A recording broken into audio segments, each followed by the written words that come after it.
what I ate Wednesday. Today we're having a pumpkin day. I have tried again using that pumpkin spice that has a lot of sugar in it, but I figured if I'm not using it for this, what am I going to use it for? And I made some pumpkin bread, some whole wheat honey pumpkin bread yesterday, and I had leftover pumpkin puree. So I was like, I'll take your guys' suggestion and put actual pumpkin in my oatmeal, and then it will probably taste more like a pumpkin, not just the spice. So I put in oatmeal, about, I don't know, half a cup maybe, or like a glob of pure pumpkin puree, and then some of that spice and sugar. I could have done the actual spices, but again, I wanted to use it up. So this is what it looks like now, and it smells pumpkin-like. And even I came downstairs, because I made the pumpkin bread last night, kind of like 8 o'clock, and so I came downstairs this morning and I could already smell like the spice, and I was like, oh, so good. Even though the bread was all wrapped up. Okay, so I'm gonna give this a try. Kind of hot.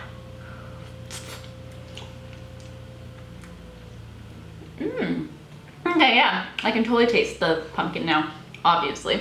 I'd still probably add a little bit more like cinnamon, nutmeg, cloves, just to get more of that spice taste. But for now, it's pretty good. It's about 11:30 or 11:45 now. I was out doing some things with the dogs. So now I'm back home, but I'm gonna have a later lunch because it's a busy evening tonight.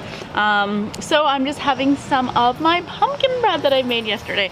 And I will be doing the recipe probably, hopefully tomorrow. I'll be posting the recipe once I get around to editing it. But I wanted to make sure it tasted good first. But it really does, and it has honey instead of like any granulated sugar, and pumpkin puree obviously, and then it has whole wheat flour, so it's as healthy as, you know, a dessert bread can be, I guess.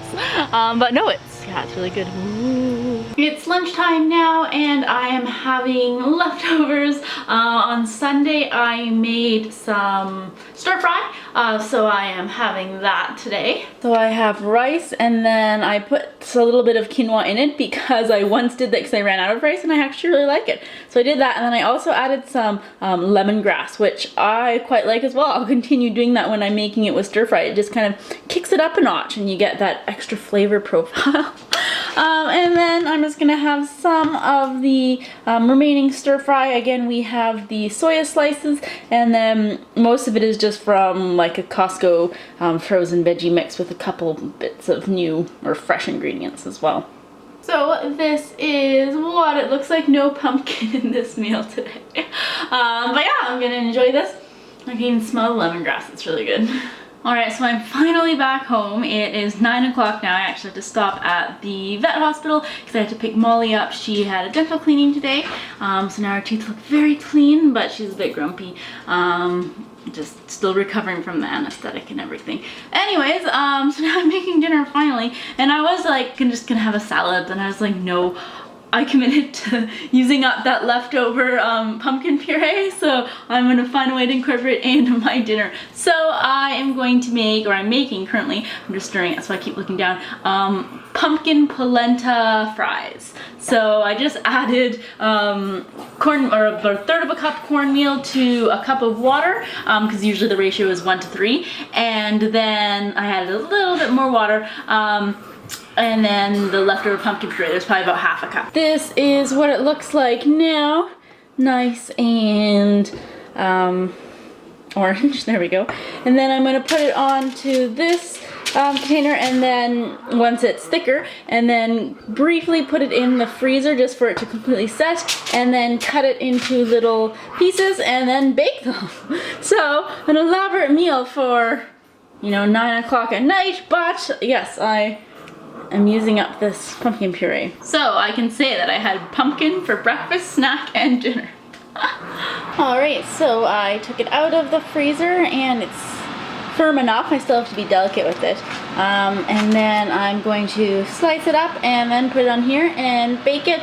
It's set to 400 degrees. I don't really know how long, maybe like 50 minutes or so, but I'll keep an eye on it. Alright, so they are all done, and I stacked them on top to make it look a little cute. They actually now look like fish sticks, but they're polenta, pumpkin polenta. And then I just have a little bit of the Costco, what is it, garlic aioli, roasted garlic and chili aioli, just to dip it in. If it were earlier and I was having kind of more of a complete meal, I would probably have a salad or some sort of veggies, but I did have a lot of veggies in my stir fry at lunchtime, so that's okay. So let me try one of these now. Mmm. Mmm. They're really hot, but the outside is nice and crispy, and then inside it's soft, and yeah, it's good with the dipping sauce. Ah, very impressed. I've made polenta fries before, but never polenta pumpkin, but it turned out excellent. So lots of good ways to use up your canned pumpkin puree. Anyways, that's it for What I Ate Wednesday. I'll see you guys later. Bye.